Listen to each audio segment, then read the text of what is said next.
study about relationship between the angle of incidence and angle of refraction.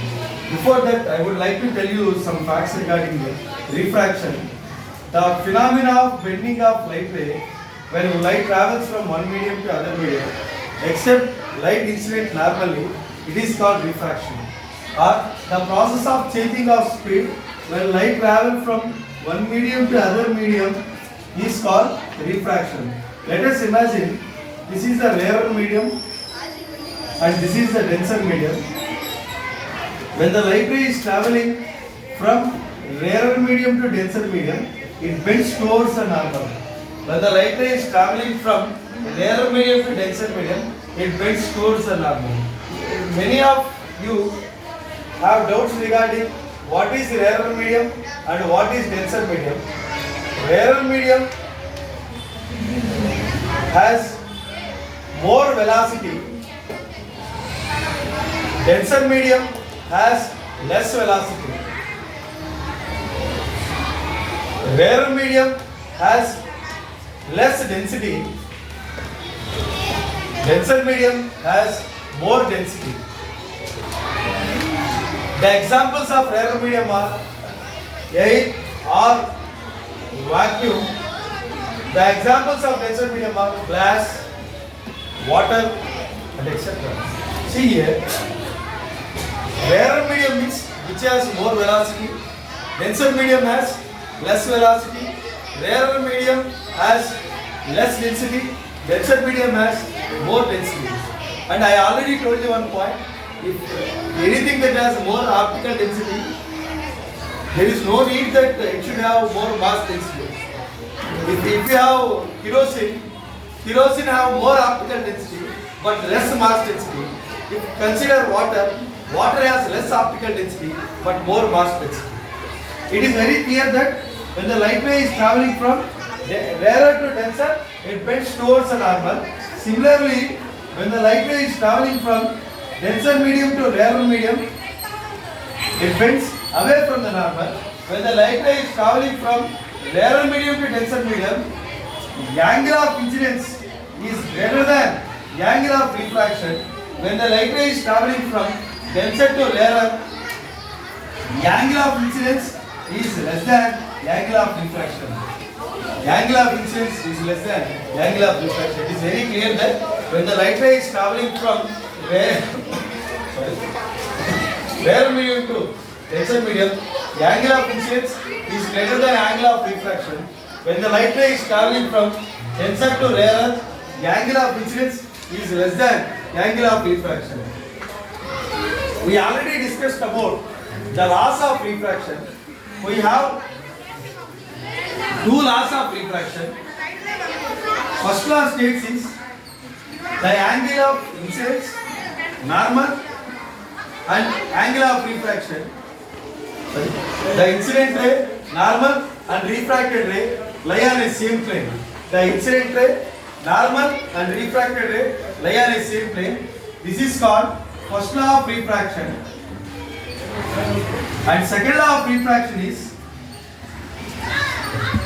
sin of angle of incidence to the sin of angle of refraction is constant. That is sin I by sin r is equal to n. This is the second law of refraction. This is also known as Snell's law. This is the second law of refraction. This is also known as Snell's law. In this class, we take an advantage to get the relationship between the angle of incidence and angle of refraction. My dear students, please remember one thing.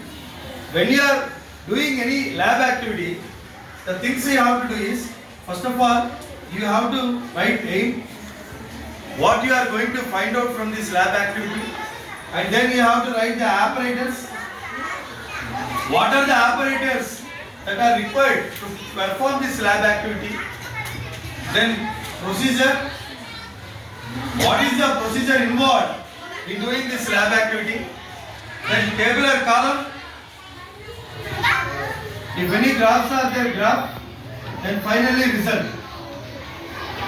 Exclusively for 10th class students, when you are writing SSC examination, if 8 marks question is given, derive the or describe the relationship between the angle of incidence and angle of refraction.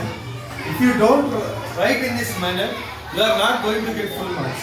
Now, our aim to get the relationship between the angle of incidence and angle of refraction. What are the apparatus we require? One is wooden plank, protractor, pencil, semicircular glass,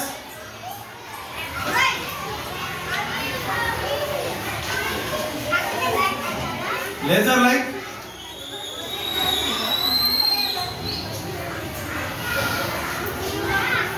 on the day of experiment, try to take a wooden plank, and try to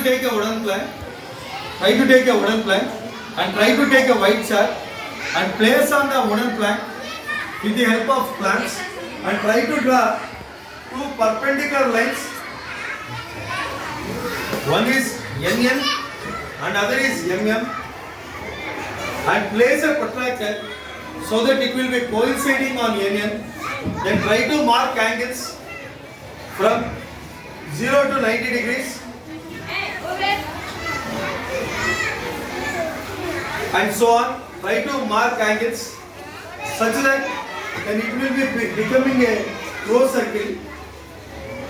After becoming a pro circle, try to take a semicircular disc. Try to place a semicircular disc exactly such that it coincides the MM. And it is very clear that after placing a semicircular disc, it is very clear that it is denser medium.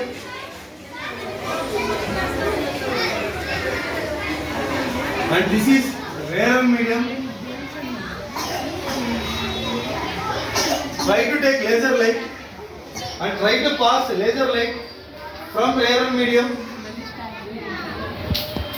We know that when the light ray is moving from rarer medium to denser medium, it bends towards the normal. Try to make angle initially with 15 degrees, next 20 degrees, 30 degrees, 40 degrees and so on.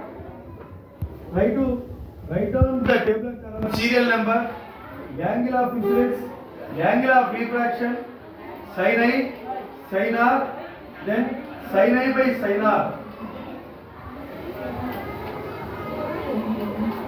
15 degrees, 20 degrees, 30 degrees and so on. For every angle of incidence, you will be getting angle of refraction. Then after that, find out sin I, find out sin R, then find out sin I by sin R. On all cases, you find that sin I by sin R is constant.